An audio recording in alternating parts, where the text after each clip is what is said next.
schedule and things like that. We headed over to DSP Reacts, and the first segment, for just about an hour, I went over my history, my origin story as a YouTuber. Because 15 years later, many of you know that story, and a lot of you do not. It was funny because I just realized that probably a lot of people have started watching me maybe in the last 5 years or so, but they don't actually know my origins because I don't talk about them anymore. You know, that's kind of the distant past at this point. Back in the day, everyone knew my origin story because I was a big time YouTuber, so people kind of knew about DSP. But now most people who watch my stuff just know me for negative memes and nonsense. So to actually be able to recount that origin story of how I began as a YouTuber again was quite fun. And so that was the first, like I said, about hour of the show, talking about how I stumbled into it, how it wasn't intentional. It was just a little hobby. I was inspired by the angry video game nerd back in the day when I was still a Street Fighter player. And I essentially kind of converted that into this side thing, just making videos and being silly and not taking it, for any kind of seriousness or professionalism.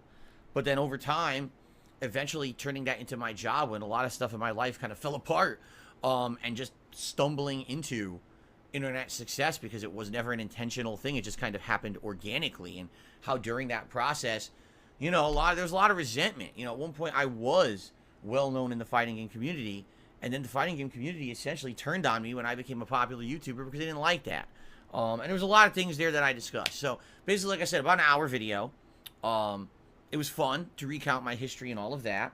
And then we went into the react portion of the show, which was about 4 hours of reacting to all the moments that you guys had nominated over the last month on posts here on DSP Gaming. And we went through all kinds of stuff. Video game clips, of playthroughs, edited game reviews and countdowns. A lot of DSP tries it. To be honest, I think a lot of people, when they think back at the silliest moments and things that have happened in my history, some people will particularly think of a certain video game playthrough, but others look back to, in general, my entire history on the internet and all the DSP tries-its that I've done over the years, some of the most disgusting food and other products and things that I've tried.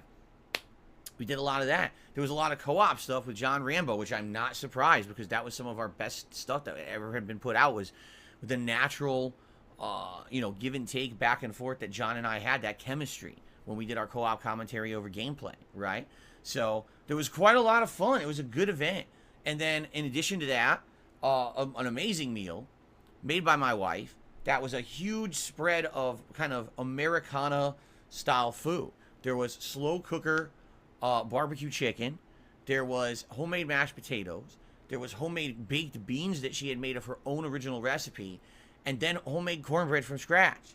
So we had all this food, and that was an amazing meal too. It really filled me up. Of course, there was some drinking, although there wasn't a lot. I ended up taking a shot like right away at the beginning. And then what happened was I made this drink that was supposed to be a drink that was space themed, and I thought, oh, this will be cool. This will tie into like Starfield coming out next week. But it didn't look like space. Originally, it was supposed to be dark blue, but even with the food coloring and I got these like flower, they're called butterfly flower pea petals or whatever. They're supposed to dye things blue. I put them in there, dude. They didn't dye it blue for like a half an hour. So here it is, a drink that's supposed to look like deep space dark blue, and it looked basically like water, like ocean water. It was good. I made it way too strong. I had tons of rum and orange liqueur in it. So I started drinking. I'm like, oh my god, like this is so strong. I'm definitely getting buzzed, and I did. I was drinking that as we started doing the react stuff, and I started to get really, really buzzed during that. Like, oh crap. But outside of the shot and that drink, really there was no other drinking to be had. Even though I had 4 kinds of liquor, I didn't get sloshed or anything like that. I guess that's a good thing, honestly. If you're trying to reminisce about the past and have fun, you don't want to be passing out drunk. And overall, the event was just great. It lasted all day.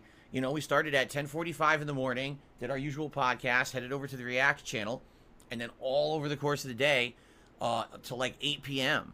And what was funny? We had just enough. Like, I don't know how this always happens.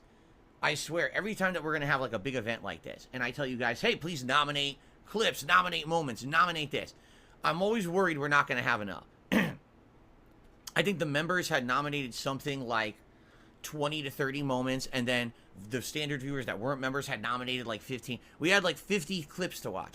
We got through like all of them. By the end of the day, we had actually gone through, we got right to the end of the playlist, the end of the show, and I was like, I guess it was meant to be, right? It's